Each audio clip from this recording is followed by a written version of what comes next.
So a quick video recap of my trades today. So the first one is TSAT. Took this one long.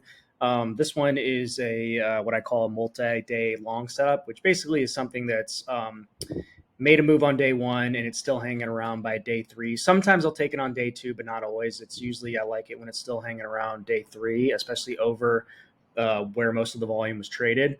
But the reasoning behind this one.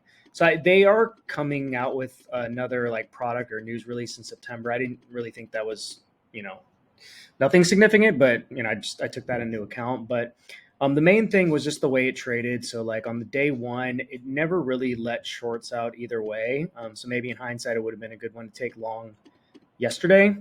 But the main thing was, as you can see on day two, again, similar to day one and not really letting shorts out either to cover or either to stop out or to cover for a profit.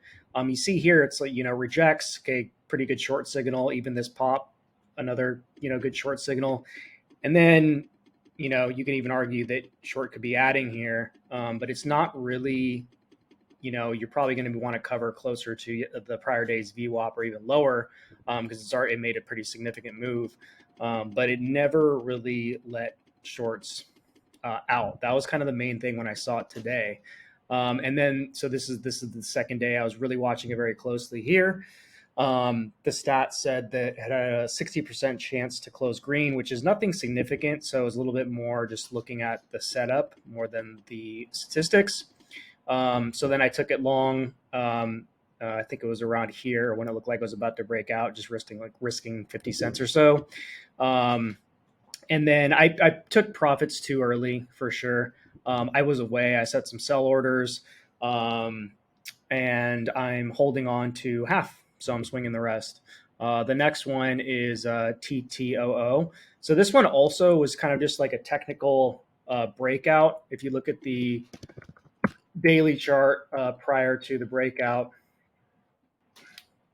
let's see here.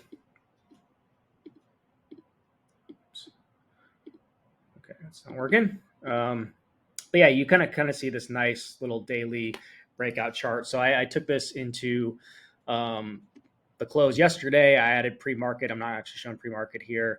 Took a quarter only here. I'm letting the rest ride. I'm swinging this one as well. I took a little bit after hours too, so I actually have half now. And then this one also was not just a kind of a technical breakout, but also fundamentally, I noticed some things in the filing. So, they are in trouble. They're in a lot of financial trouble, but they did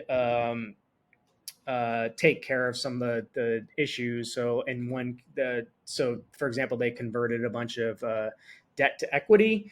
They regained compliance with one of the listing standards. They got an extension on another, which is the dollar bid price. So they're going to need to do a reverse split at some point. But I just noticed that this company CRG, or this investor that holds the debt, basically converted to equity. Not all of the debt, but some of it. And they actually can't. It won't convert until this vote, which is on September 12th.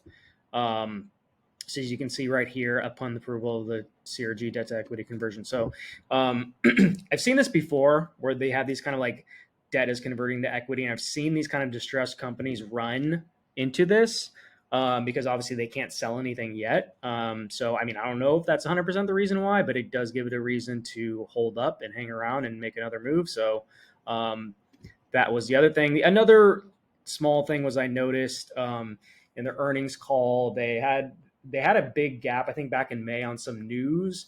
They also mentioned in that news report that they might expand the order of that initial, I guess, sales agreement in the second half of 2023. So they haven't released news on that yet. And so also gives it a potential catalyst.